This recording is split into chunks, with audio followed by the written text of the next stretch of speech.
Okay. Hi everyone. This is an exciting one. This is episode 4 of our One Girl interviews. I've been really enjoying doing these so far.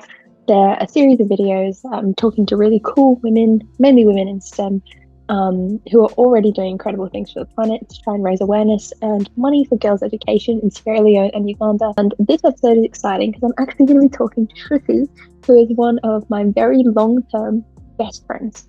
She is one of the most inspiring people in my life. She always puts me in a good mood. She's currently a chemical engineering student, but so much more than that. She's just doing, oh, just a great person. As always, the links to donate are below. My fundraiser will end. Um, it will be open to the end of the year, but my fundraising will end at end of October.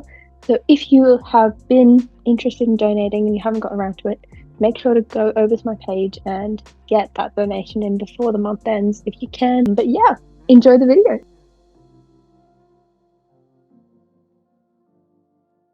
Now I can hear you. Can you hear me?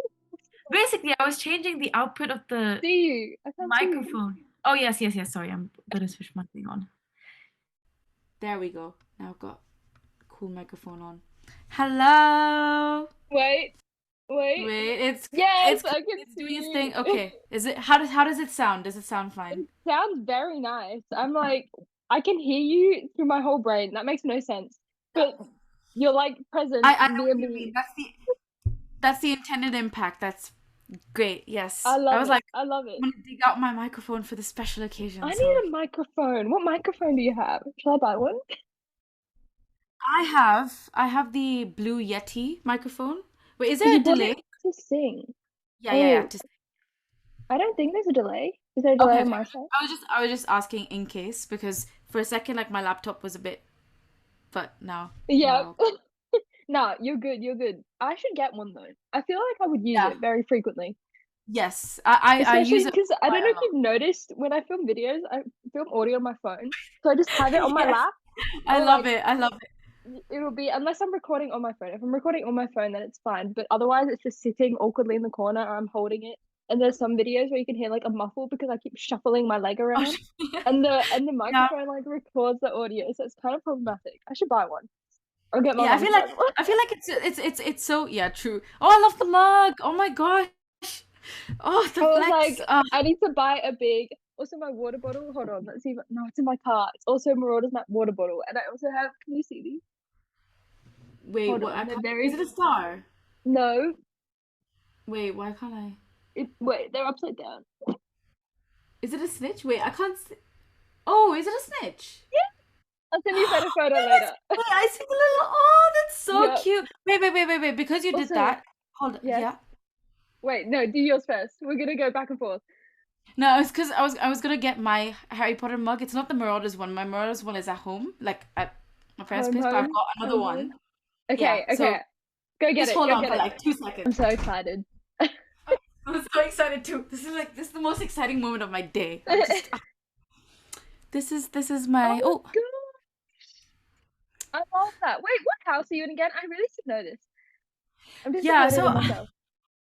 I think the last time I did the quiz, I was Gryffindor, but I've been Okay. Gryffindor and Ravenclaw switched many Yes, times. I So recall I'm now. Yes, I'm very much I consider myself a Gryffindor. I love that. Kind of bringing the divergent principles into Harry Potter, but yeah. Yeah, as you should. I am very fortunately, I'm very proud of it. Have been a Hufflepuff every single time I've taken this quiz. Wow. Like That yeah. 50,000 times at this point. Also, my mum is a Hufflepuff, my dad is a Hufflepuff, and my brother is a Hufflepuff. Wait, that's I insane. don't Yeah, my comprehend, I don't understand. Also, it yeah, doesn't I that's it doesn't click. Like I think my dad and my brother I think my dad should be a Gryffindor and I think my brother should be a Ravenclaw. But anyway, we're all Hufflepuff.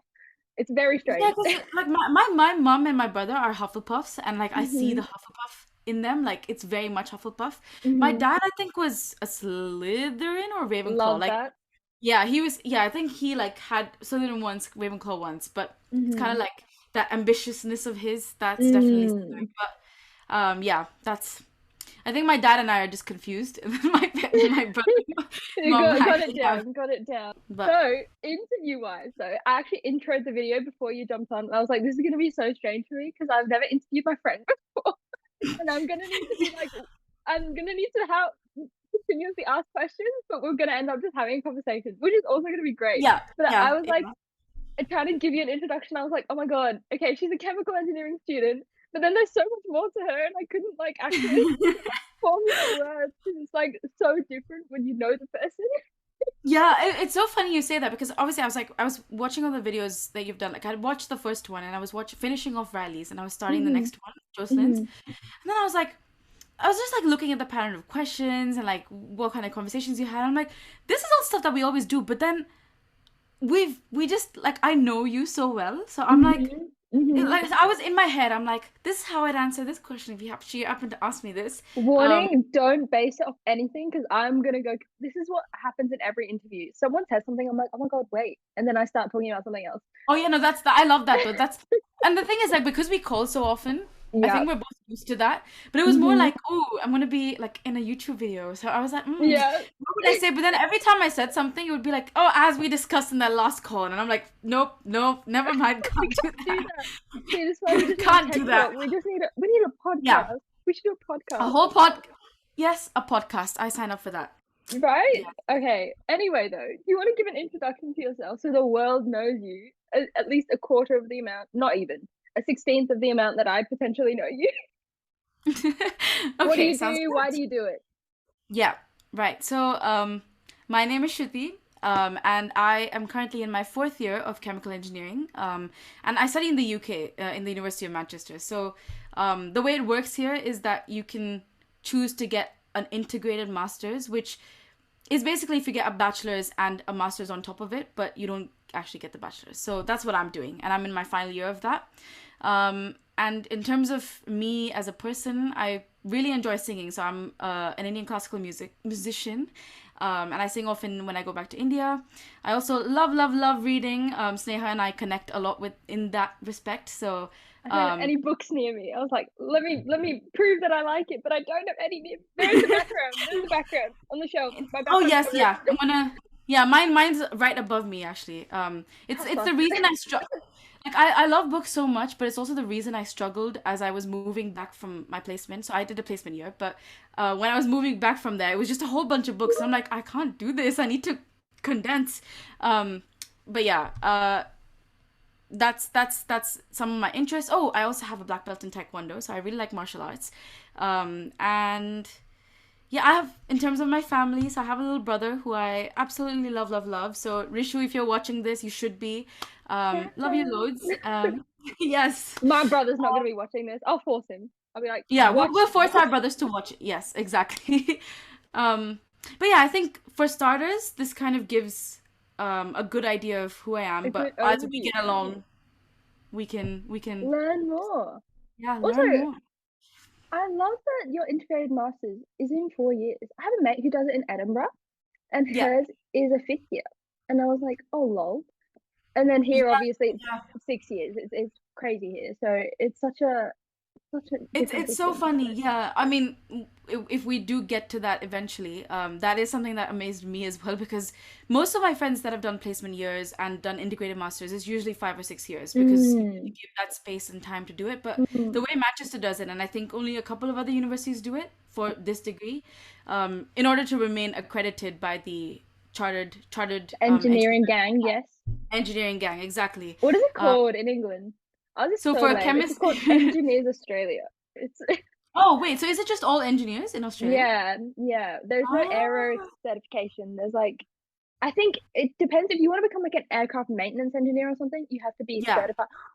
Sorry, Zoom recognized my hand. It was about to put my hand up. Anyway, Wow, yeah, if you advanced. if you want to become like an aircraft maintenance engineer or something, you have to be CASA, like the Civil Aviation Authority certified. Like there's certifications for specific types, but to become an accredited engineer to work in Australia, you just need to pass the Engineers Australia competency. Right, that makes so much Yeah. sense. Yeah, because so well, to answer your question, we have it based on what engineering we do. I think there is one for like more general ones, but there's a structural one. There's iMechie for mechanical engineers and iChemie Mm. for chemical engineers. Mm. So that's the one I'll get accredited by if I choose to get accredited. And that involves going to an accredited university for starters, and then doing a couple of work placements, getting Mm. recommendations, getting people to actually look at you and be like, "Yep, she can do a bit of chem eng." Yep. So yeah, that's how that process works. But um, Yeah. that's why you find very few places that actually do 4-year integrated masters with the placement. Yeah. It's good though. Um, How have you found like that it's kind of accelerated in a way? It's kind yeah, of like you're doing yes. you're 4 years and then you're a full blown engineer. You've got the whole shebang after 4 years. It's a bit scary. It's a bit scary. Yeah, Yeah. yeah. And that's something that's like popped in my head quite often over the past Mm. couple of months because obviously I'm in my final year, but it doesn't really feel like final year. And Mm. obviously, I'm sure you've experienced COVID was a big factor of our university education because we kind of came in just as COVID came in. And that's kind of changed my perspective of what my degree has meant to me and what I've actually learned from it. So Mm. yeah, but it is expedited. So you get a lot of stuff that you do in 4 years, and you don't actually get much choice in terms of doing optional modules. I think second year we had one choice, and then fourth year we've got a couple of choices. But especially if you do a placement here, Mm. because you're doing work as well, you have to do certain parts of your degree that you wouldn't be able to do because you missed out a year. So while Yeah. working, I was doing a couple of modules. Then I came back and I'm doing some of the modules that I didn't take last year. So it's quite hectic. There's a lot going Yeah. on.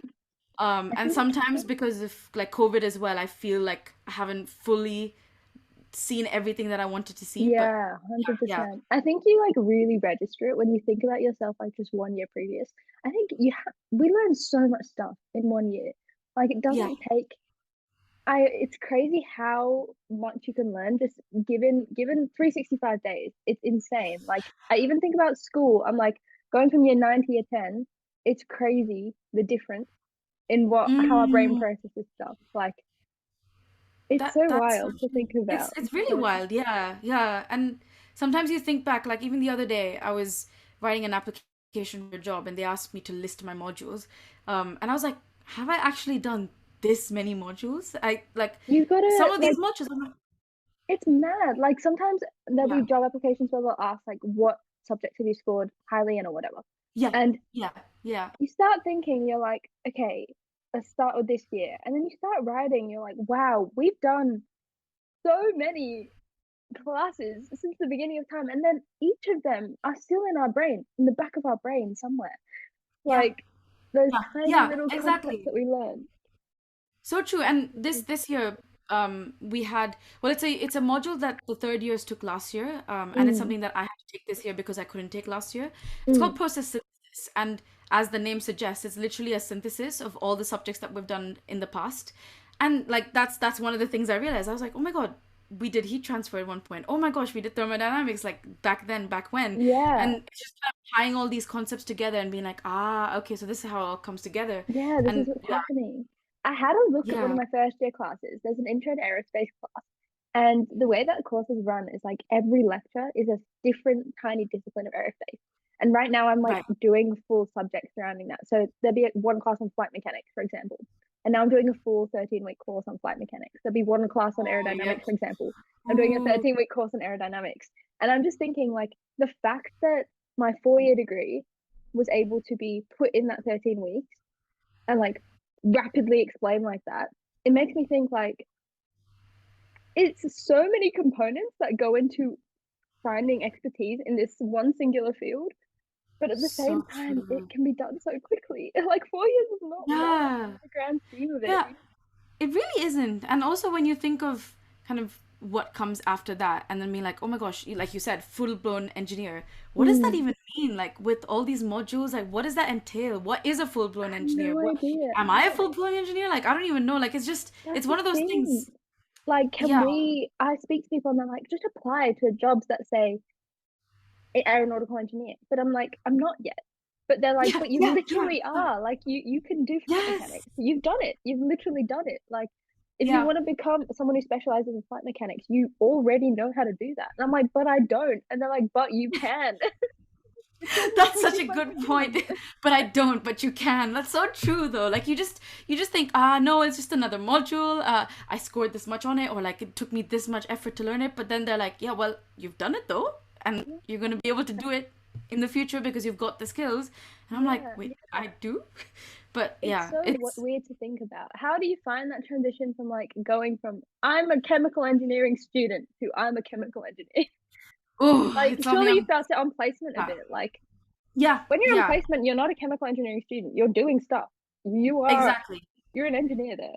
Exactly that. And just to give some context as well, so my placement, it was with PepsiCo, and that's, I'm sure most of you know what PepsiCo is. But Pepsi, Walker's crisps are a big thing in the UK. So we literally survive on cheese and onion crisps or Sensations or Doritos. But yeah, What's so your that's why favorite I flavor? Side Sensations note. Thai sweet chili. Yeah, Sensations Thai. it's a good Yeah, choice. Good every choice. time it's such a good choice. I'm like, and it's a choice that like at this point it's not even a choice for me. It's like that's the right answer. That's the only right answer. If anyone says anything otherwise, or if I've met people who say they don't like Thai sweet chili, I'm like, oh, No. that's yeah. So Oh my God, I that need to come to the UK. It's been so long since I've had that. yeah. Please come, please I'll come. come. I'm I'll right here. come. So probably But here yeah. for the next few years if someone accepts me. But um, yeah, Yeah, um, but yeah. Tesco. So exactly. So I worked at the Leicester manufacturing site, which is fun little flex, the largest crisp manufacturing site in the world. So yeah, that is a big deal. You're working in one of the largest scale process. Well, it's a very simple process, but the scale of it is huge. You're meeting so many people, so many actual engineers. I say actual, but then yeah, like they've had a lot of practice. But then so I've done 2 years of my degree. I'm doing my third degree and third year of my degree and coming into placement, and I'm like, at the start I was like, yeah, I'm the student here. I've come onto the team, but I'm the student. I don't know as much as they do. Sure, that's the kind of mentality I went to it with. Mm. But then they don't treat you like that. They're like, you're working with us on the team.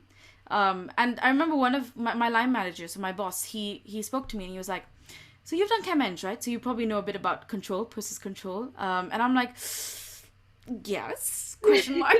Yeah. And then he's like, cool, we don't actually have a lot of chemical engineers on our team, so this is perfect. Like you can bring your skill set to the team and use it. And I'm like, wait, already? And that was the first thought. So that whole transition from being a student to workplace, it actually just happens and you don't realize, like you just are put into these projects, and of course you get this all the support you need. You're working with a team with so many levels of expertise, but you kind of go into it and they're like, yeah, you're an engineer and we're willing Mm. to give you training, we're willing to give you support, but you have things that you can offer, so don't shy away from it. And I realize there are some things that I've retained from my degree, some things that I may not have, but that's Mm. okay because each engineer going into the workplace has those bits that they're strong at, bits that they aren't. So I was very honest and open about it, but I think that process happens very quickly, and in your head it's kind of made a lot bigger than it actually is, Mm. because that entire time I'm like, oh, I'm a student, but as I kept saying that, suddenly 12, 13 months had passed by, Yeah. and now I've got industrial experience. So Yeah. am I still the same level of student or same level of baby engineer, if you will? So it's taught me a lot. Like and I Mm. think that transition is still going on. Like once I'm back at uni, I'm still like, oh, I've still got more to learn. But we're always students, aren't we? Like even the people that are expert Exactly. engineers, Yeah. they're still learning. They still have things that they probably haven't done right, and there are things that we can teach them, having been in university more recently than they have. There are things that they can teach us because they've been in industry that long. So it's quite interesting where that line between student and an engineer is, and Yeah. whether that actually ever disappears is Yeah. You're just yeah, both. You're just both yeah, permanently. Like, yeah, exactly. you can Yeah. define like a 9-year-old kid as an engineer if they start problem solving on something, you know? So Like, true, so true. I It's don't, funny you say that. yeah. Yeah. No, because like a couple of months ago, my brother, he was working on CAD at his school, and he called me one day. Working cat at school. That's brilliant. Yeah, that's so cool. I was like, oh my gosh, go you. And Yeah. he really loves like designing, and he loves coding especially. But when he was in his CAD class, the first thing he thought was, oh, I should make a clock for my sister. I didn't know that this is what he was doing, but Yeah. I visit him, and come back from university. I speak to him, and there he is. He's designed an entire clock on CAD, and he has like engineering drawings and stuff. And I'm like, even I struggle with those. Like, and I'm supposed to be an Mm. engineer. Like, you just have people are just learning things at such a fast rate. You just, where are those lines anymore? People, like you said, yeah, Literally, because my brother has been learning Python. I'm trying to learn Python, and like theoretically, it should be easy for me because I know how to code like in yeah, yeah, MATLAB pretty like Ma- proficiently. We don't yeah, need to talk about MATLAB, but I know how to code pretty yeah. proficiently-ish in MATLAB. So Python should be like a relatively, easy stepping stone. Then I look at like he just finds it like his brain works in a way where he's just like, I can look at this thing and start coding, Mm, right? And I'm like, you it's in your own right, if you really wanted to, you could go tomorrow, work really hard, make some apps, and then what if you become, what if that goes somewhere? I would confidently define true. like people like, oh, I can't give an example of a name. I wish I could. I'm trying to think of all the people in my brain who didn't go to uni but Oh, like success. the funny one, Mark Zuckerberg. Yes, There we go. yes, That's the sure. one we I always use. probably Yeah. I define Mark Zuckerberg as more of a businessman, Yeah. but True, true, true, true. regardless, there's a lot Yeah. of people who don't go to uni and they become software developers or they True. become XYZ person, right? And Mm, I would still define all those people as, you know, the job that they're doing very confidently because they do it proficiently and they're yeah. making changes. So it True. is, Yeah, exactly. Yeah, it's that's really interesting. Yeah, because all these people are what they say they are because they do it so well. But yeah.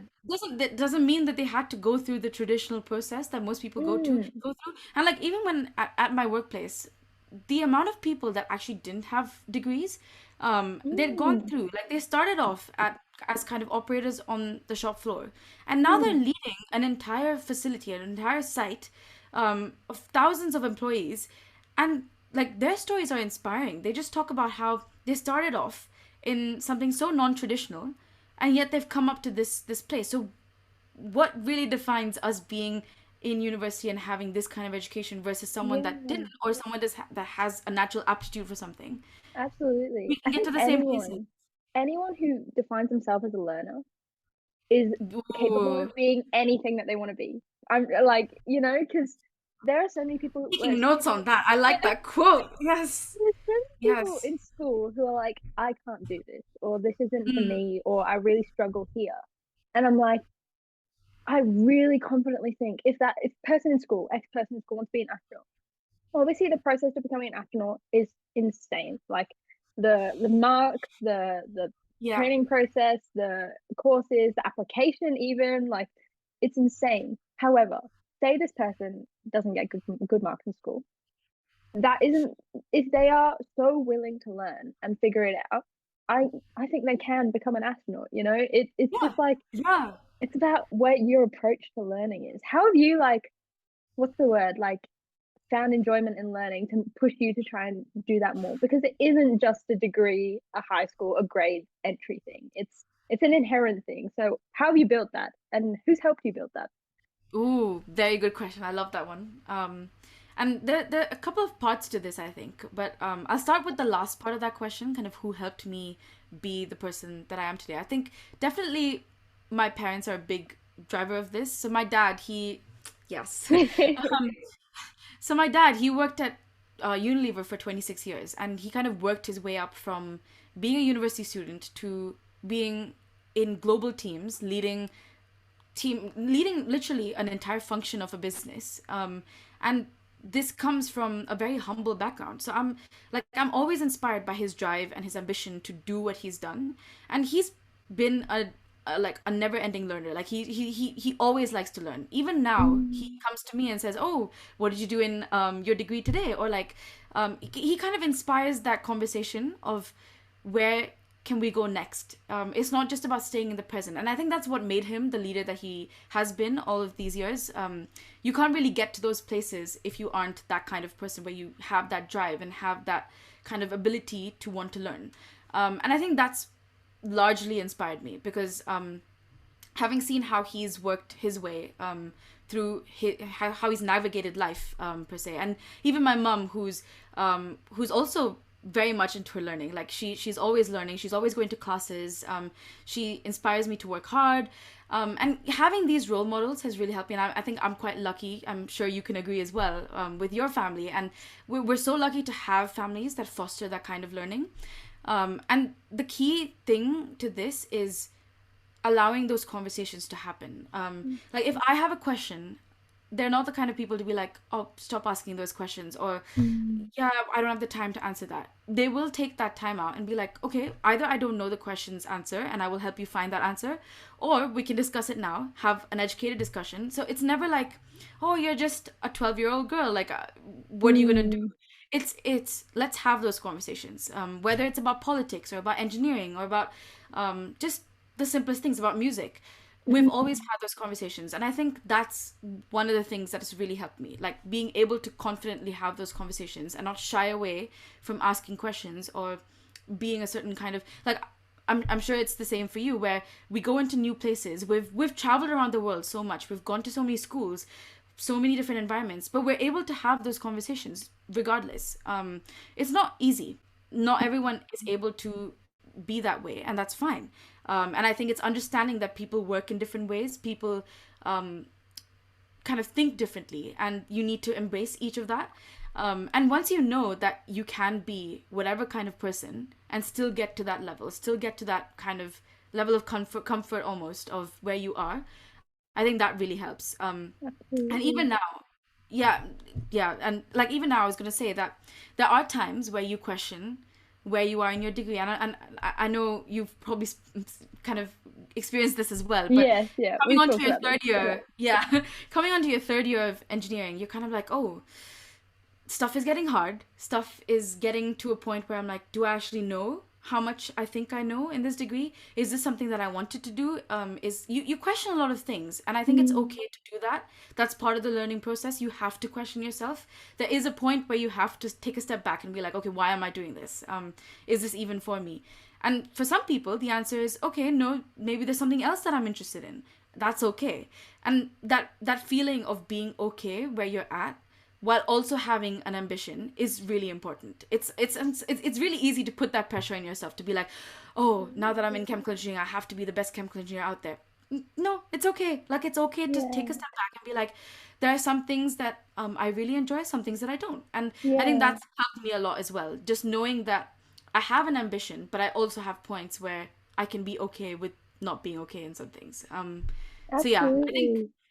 kind of That skirting is around lots of different places. No, no, Hopefully that that is such a good response. There's lots of little parts in that that I kind of want to tackle. The first yeah, thing is yeah, you said about giving yourself the opportunity to think differently. And I yes, think that is a conversation that when I hear people say, "Oh, school learning isn't for me," I think that is where they need to begin, like giving themselves the opportunity to see beyond what they're used to seeing.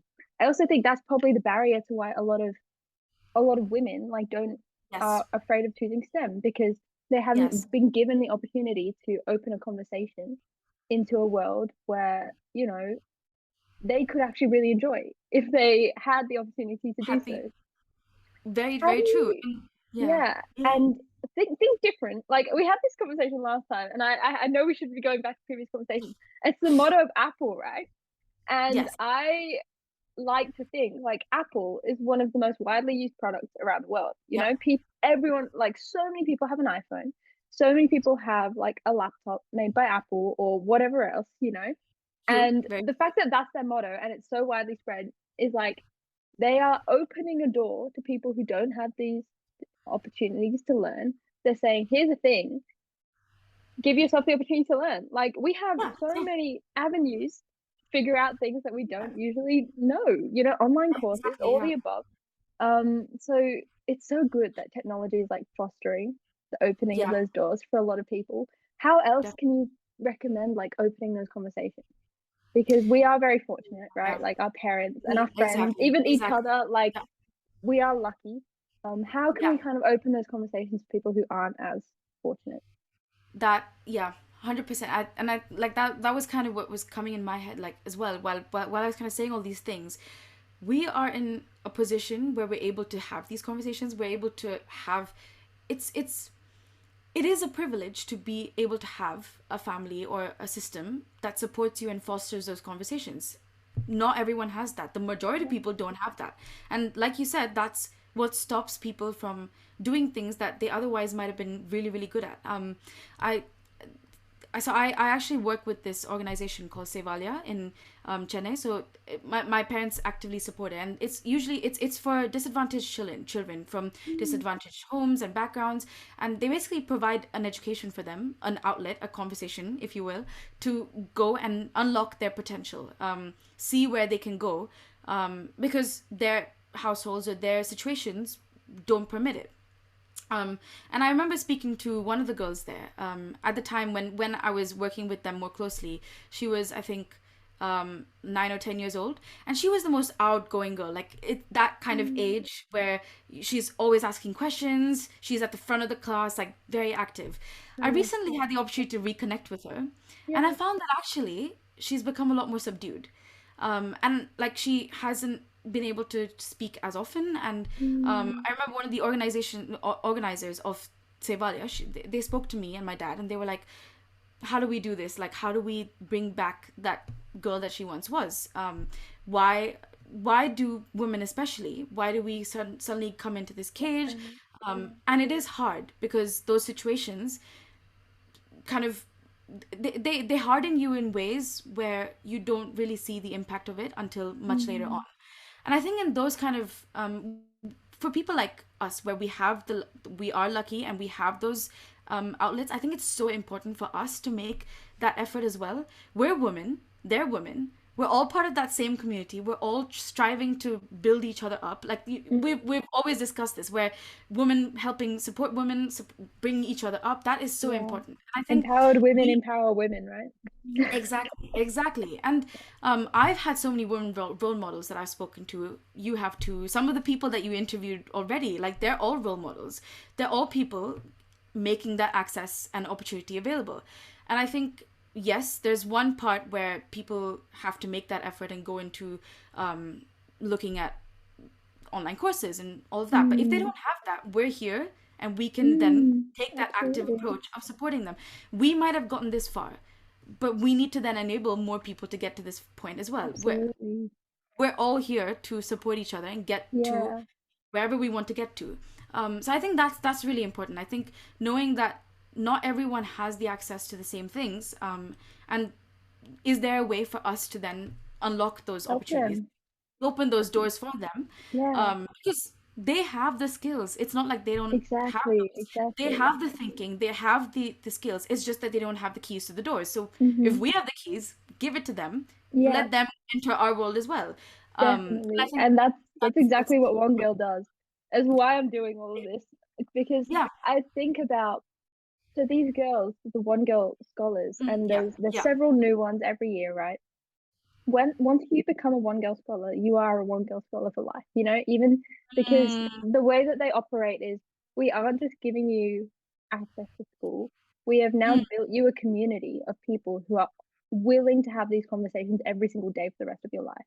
And wow. it's the smallest things. It's like even reproductive rights. Once you become a One Yes. Girl Yes. scholar, you are given access to converse about things that have been taboo or, things that you don't usually get the chance to talk about. And you're given access to talk about these things at any given time that you need to talk about these things. And the cycle that that builds, like, and you can look at it on the One Girl website for anyone watching as well, if you want to go look at it, like, Yeah.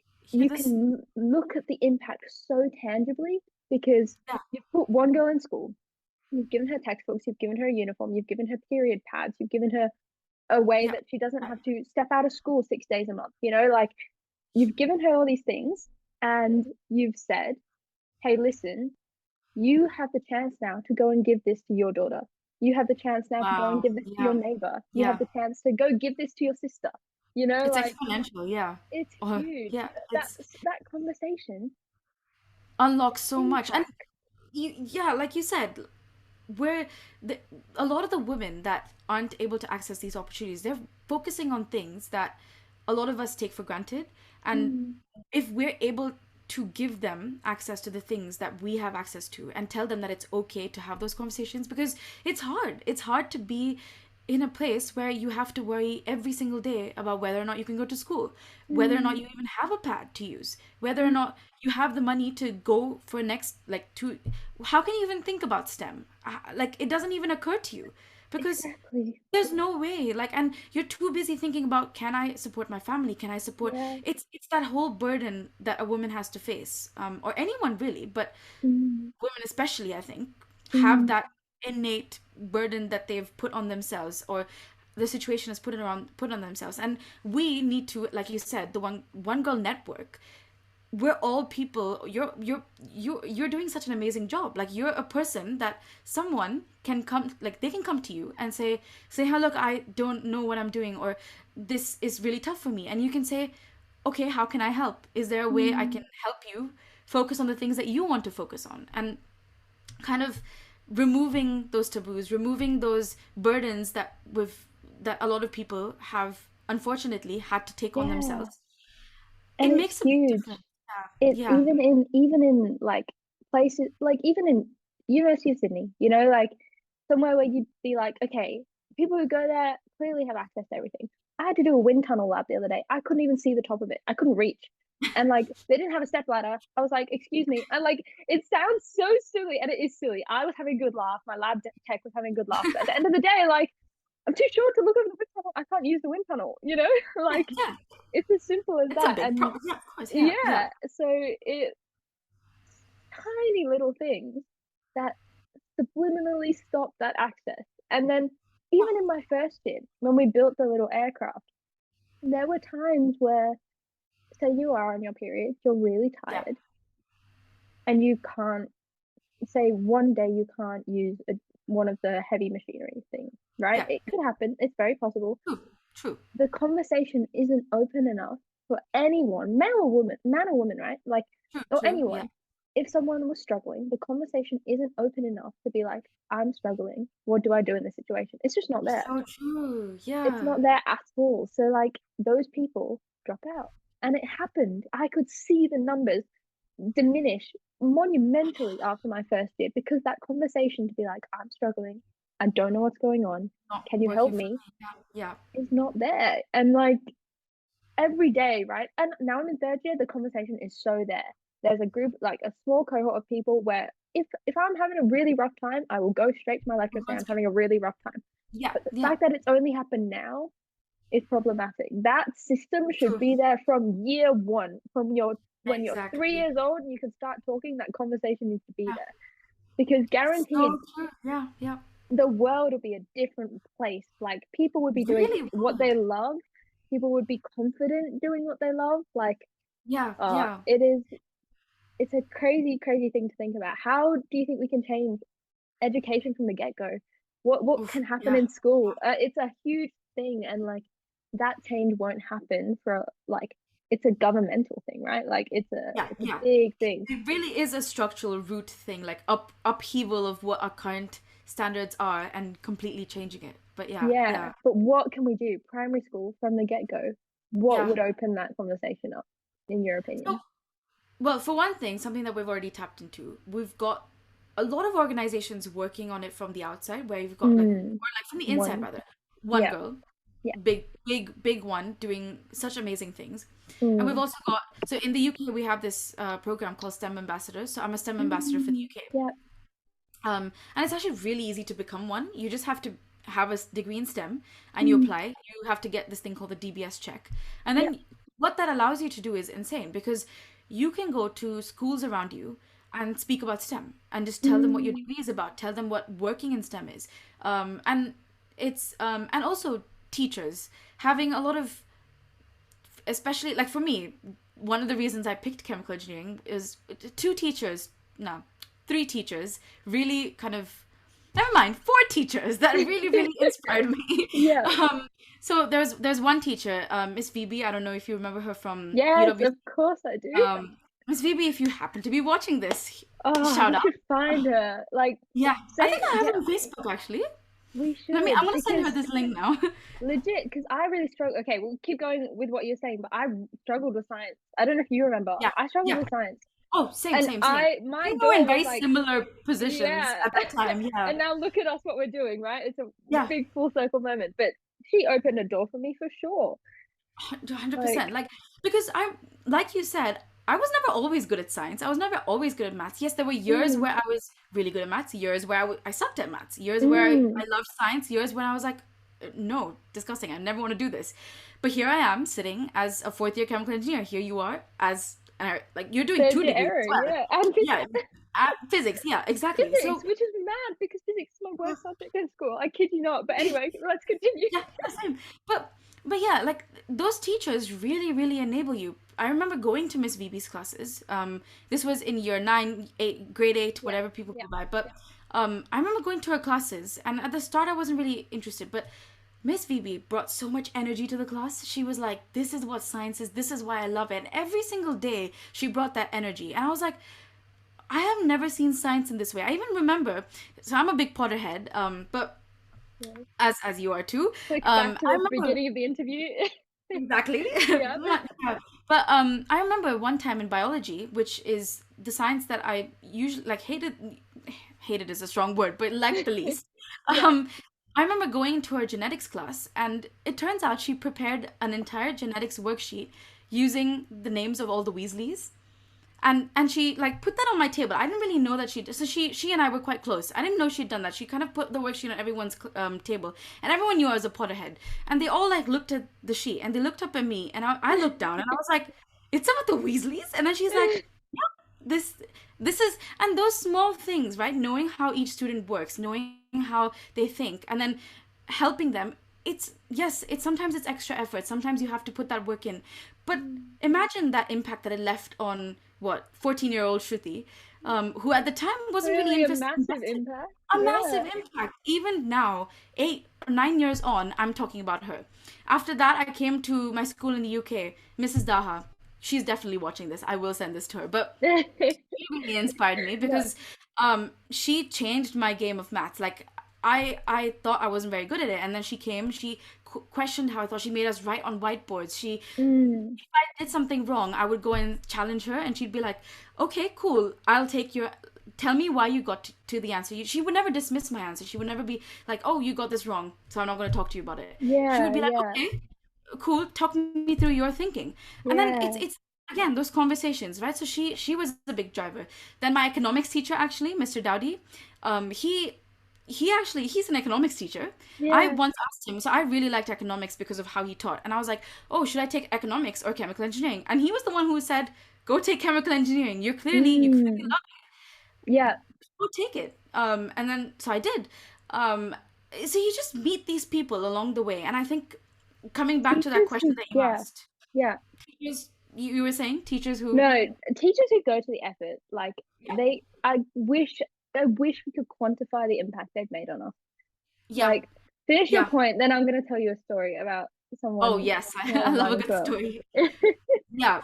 Yeah, and also honorable another mention as well, Dr. Hammer, if you're watching this. She was my STEM club teacher, Oh, and yeah. she I remember she pulled me out of my maths exam, or like she was invigilating an exam of mine. She pulled me out and she was like, "You're joining STEM club next year." And I was like, "Really?" And then she was like, "Yeah, you are." And at the time I still hadn't made up my mind about STEM. Yeah, And I did it and I loved it. Like you're yeah. problem solving, you're constantly looking at things in a different way. And like yeah, so like as you said, those teachers or those people that come into your life and make that kind of impact on you, that's Mm, invaluable. And if there's one thing I would love to change about education systems is to find at least one teacher in every school who can be there and be present and be that kind of mm. the mentor that they are. Mentor, Um, mentor. Yeah, mentor, exactly, 100%. exactly. Because then it's not limited to a subject. It's not limited to a Yeah, school. They're with you for a lifetime. Like you yeah, said with one girl, right? Like it's an access for a lifetime. You never yeah, have to think about it ever again. I can still go yeah, back to Miss VB or Dr. Hammer or Miss Daha or Mr. Dowdy and be like, I'm struggling, help me. yeah. And they'll And be it's there to help me. they don't even need to be a consistent so I struggled in maths when we lived in Singapore, right? I was not like Yeah, yeah. I definitely found it really difficult, and I had teachers who did make me feel like I wasn't good at it.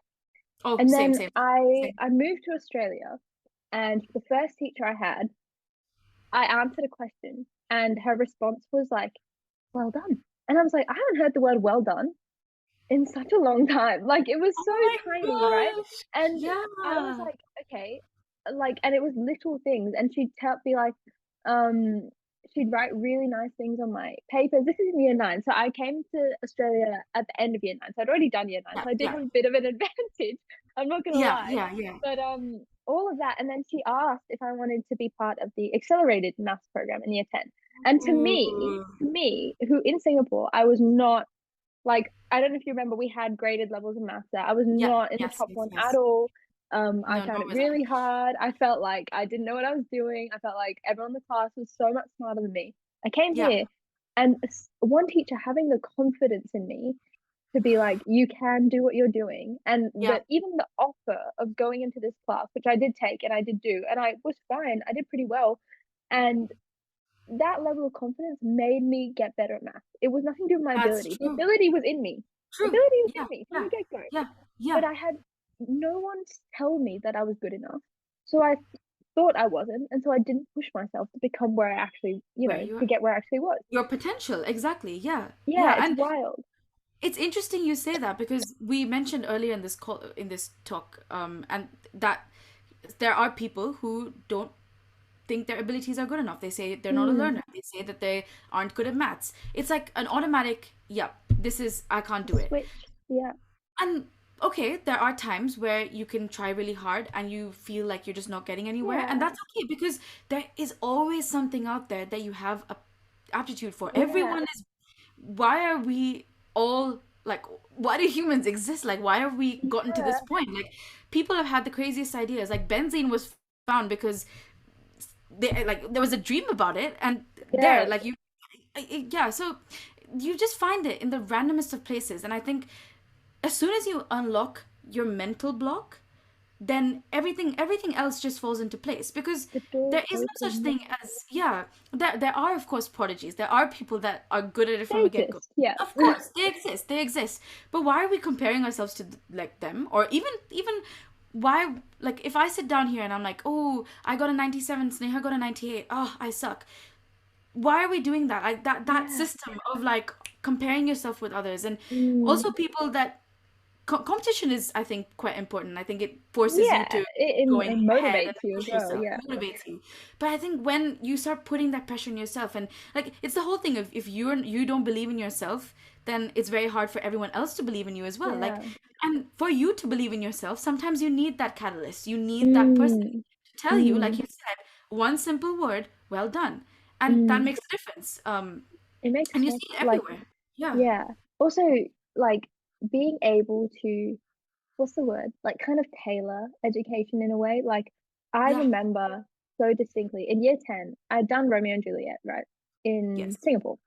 Yeah. And I moved here and we had to study it again year 10. And I told my teacher, like, I've already done this. I didn't really enjoy it. It's not Yeah. play I enjoy it. And I showed her the work I had done and she was like, okay, you've clearly put an effort to do this work. Why don't you just do a different play? And I was the only one in my year who studied this different play, right? And I remember I sat in the corner of my English class where everyone was watching the Leo DiCaprio Yeah. Yeah. Romeo Yeah. and Yeah. Juliet Yeah. on TV. And Yes, I the was sitting classic. doing a different play in the corner, and she'd come, she'd check in on me, she'd like read, and in the moment I felt really like, oh, I'm not doing what everyone Oh my else is God, yeah. doing. People are gonna judge me. But then at the end it was a speech, it was a speech assignment. And I did it, and everyone was like, oh my gosh, that was so good. Blah blah blah blah blah. And I was like, oh, like no one cares if what you're doing is different, for starters. And Yeah. secondly, like the fact that a teacher would notice, okay, this person, for one, is going to be bored out of their brain doing this.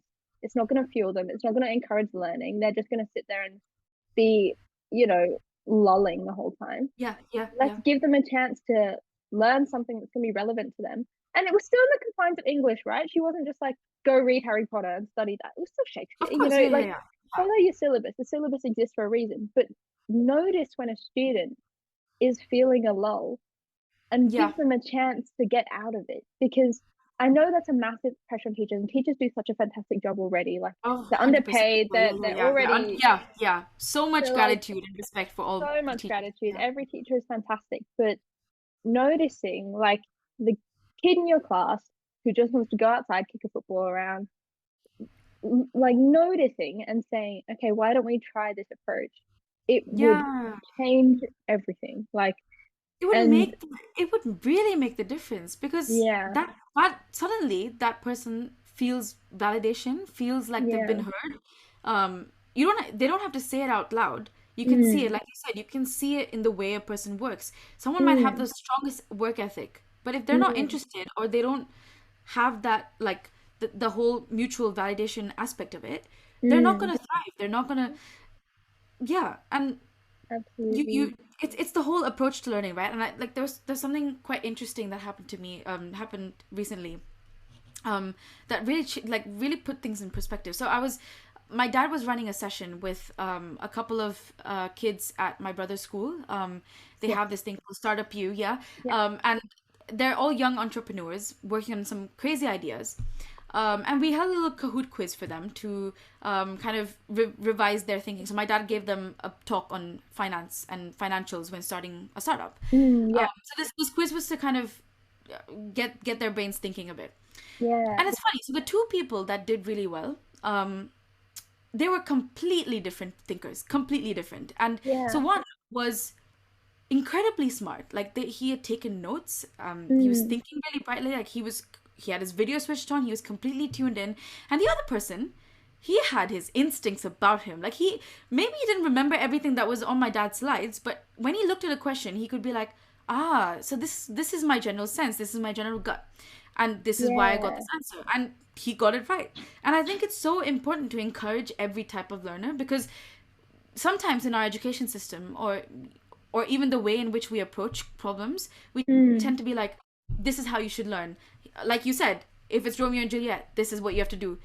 Does it have to be Romeo and Juliet? No, maybe someone will thrive in a similar play, but it might like, change the yeah, attitude. yeah. And like accepting the fact that people have different learning methods and have different approaches, that really enables them as well because now both of them thrived in the quiz. They did really well. And I'm telling you now, like I see such amazing things for their future because both of them, in the ways that they work, especially if they work together, like you've got Mm, one very like brainy thinker and the other one that's very gutsy and relies on their instinctive knowledge. Join the two and you get explosion. Like you just get amazing things coming out of it. And I think the more we tend to recognize these talents, the more we look at each person and we don't dismiss them because they're mm, not good at something or they don't work a certain way or they don't work to what we think they should work as. Instead of dismissing them, see what their potential is. See mm, what that they bring to the table. Because at the end of the day, when you work in a business or work anywhere, that's what they look for, right? It's an entire like it's absolutely. just a big pot of so many different people. Yeah, and I think the work, like progressively, I think the workplace is doing this really well. Education still has a way to go, but the workplace is getting better at being like, okay, they might not have this skill, but they have this skill. So let's Yeah. hone in on that. And I do really appreciate that, especially in engineering. I found it. I don't know how it is in Yes. other fields, but like looking at the engineering scene now in Australia, I don't have a wider world context at this moment, but I No think problem. it's the same in other places. But it's getting much better in terms of Yeah. Yeah. you have this skill. Let's hone in on it. You know, and that's another thing Exactly. I really Yeah. love is finding your role in the thing that you love is also really important because you may not Oh, yeah. have a traditional skill. And I Mm-hmm. spoke about this in Riley's interview, actually, the Yes. Yes. Artemis Yes. generation, because something I love about the space community is that they really, really want people who love space to feel like they have a place in space.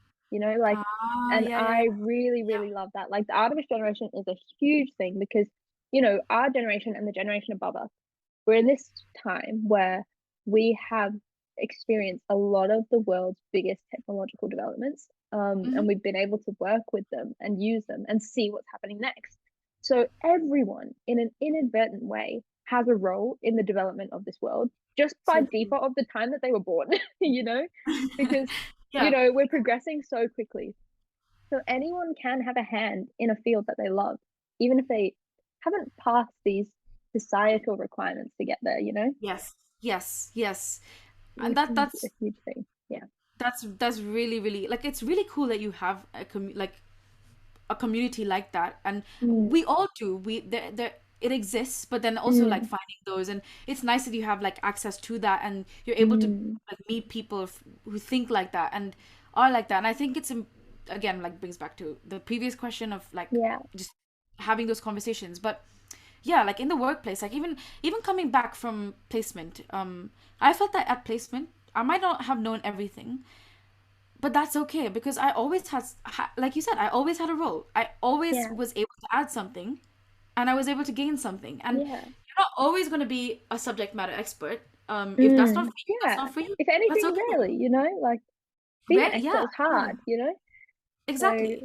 yeah. Yeah, and that's something like my friends and I had to really come to terms with. Some of my peers are very very good at chem eng, so good that Mm, that's what they want to do with their life in the sense that they want to do a PhD and then go into mm, research.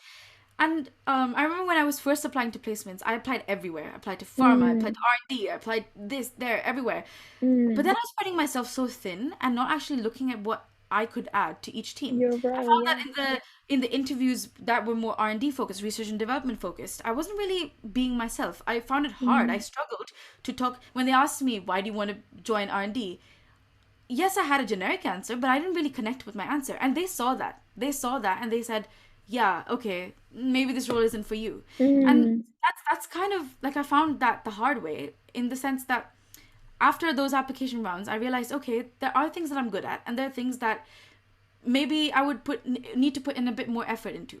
Mm, What do I love? What can I bring to the table? What is different about me that I can offer to them? And that's when I yeah, found the roles that like that's why I got PepsiCo. I was able to exactly. connect with my interviewer. It didn't feel like an interview. It felt more like a Mm, fun little conversation I was having, and that's what they mm, look for. They look for someone who they can work with, and different companies have different people that they want to work with. And if yeah, some company will find you, or some role, some you will find your place, as long as you also know what kind of things or you like appreciate the things that you you add. like as well, yeah, a Yeah, hundred percent. exactly. That's such a good answer. I might end it soon because otherwise, I Oh said this in yes, the intro as yes, well yes, because yes. I was like, we could talk for 3 hours, but I'm not sure the whole world has 3 hours time to watch us talk. True, So true. maybe I'm serious. We could do this as a recurring thing. Oh, I would We will love to see keep what we can coming. do. But I want to end kind of based on your answer there, finding your role. What do you say to those people? I'm going to give you a very specific situation. There are people finishing their first year at uni right now, and they're Yes. like, this isn't for me because of Mm-hmm. XYZ reason. And they're societal reasons, right? They're not, they love this thing, but for some reason along the way, they've been told this isn't for you, or you can't do this for some external barrier. What do you say to those people to help them remember where it began, why they love it, and try and Yeah. get back in that headspace of, no, I do deserve this? What do you say to those people? Wow. Yeah. That's a question that I've asked myself as well. And this is me Mm, in third year, asking myself why I liked Chem-Eng. And I think before I kind of give a final answer to that, I'll tell you a bit about that experience for me because yeah, I did experience it just a few months ago where I was yeah, like, yeah, I don't know why I picked Chem-Eng. I don't know why yeah. I'm doing this. I was so excited in first year, and then suddenly all of that passion and that ambition Mm, disappeared for a bit. And I think, a lot of different things contribute to that. The stresses or the workload of university, the fact that you're applying to places, just the fact that you think you might like something else. And then I think in those times, I think it's so important to take a step back. I think I've said this a couple of times, but taking a step back is so, so important. It's okay to sit down. If that means you're not going to work on your assignment today, if that means you want to just sit down on your bed and look at the ceiling for a bit, that's okay. Whatever de-stresses you. If it's like I love singing, so I sang for a bit, but find something else completely unrelated. Take a step back, use that as your stress relief, and then yeah, come back to the question, and then almost like think back to when you were first applying, that whole excitement of, oh, I want to go to this university to study this subject. yeah, I want to make a difference in the world. Find those things because they're not going anywhere. They're still there, and it might seem further away right now. It might seem like you have a longer way to go, but if that passion exists in you, it would never have left. And if you take that step back, I think being too close to the problem or being too close to the stresses is what makes people then make that rash decision of going out. And for all my STEMists out there, like people who love STEM, if you look at it kind of in a graph format, an exponential, if you will, or there's always a point where the graph suddenly shoots up, right? Like you're reaching a point and then it shoots up. And until that point, it's a slow, the rate of change is slow. Like you're going really, really, really slowly and you think, everything is going against me. If you pass that mark, suddenly you're going places. And I think that's so important to remember. And and sometimes that taking that step back does make you realize other things. It does make you think, oh, maybe actually after all this reflection, after all this pondering, I want to make change in a different way. Or maybe there are things from my degree that I've taken and actually I want to do something else. And that's also okay. But never forget to take that step. Never forget to zone yourself out a bit. Just take yourself out of the equation. Take yourself out of the problem. Look at look at your entire journey. Look at what's brought you to that point. Understand the fact that times get hard and there are things that will put you off, but also know that behind all of that, underneath all of that, you are here for a reason. You got here for a reason. You have those abilities. So nothing can really stop you if in your heart you have that ambition. So I think it's always that reminder. And to all of you that are struggling with that, take a pause, take a minute. In the rush of this world, it's easy to feel very rushed, but it's okay. Take a minute. Take a pause. Yeah. It's okay. Yeah. So I think that's. I love that. And where you want to be will come to you eventually. Exactly. Yeah. Oh, that is such a good response. And now I'm telling you, me doing these calls in the morning is such a hack for me because 7:30 and I'm so ready to tackle the rest of my day. So this is me when I'm studying and then I have like one of your videos playing and I'm like, oh my gosh, suddenly I realize why I do my course and my degree in my life. Yeah. But yeah, well, thank you so much for taking part, for doing this. I'm so happy that I was able to talk to you. I was like, honestly, I don't know how many more, but this is such a good way to wrap up. This encapsulates everything that I wanted to do with these interviews.